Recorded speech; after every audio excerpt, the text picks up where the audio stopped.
Neredeydin?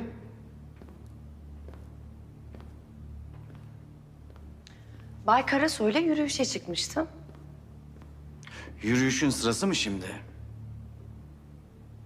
Ben payitahta Abdülhamit'in saltanatını yıkmak için geldiğini zannediyordum. Öyle zaten. Karasoy da bize bu konuda yardımcı oluyor. Saraya 4 koldan saldırıyorum. Sen de yarın sefaretlere gidip Abdülhamit'in planını anlatacaksın. Bana bunu yapma Şivenaz. Beni bitireceksin. Senin telafin olur Fuat.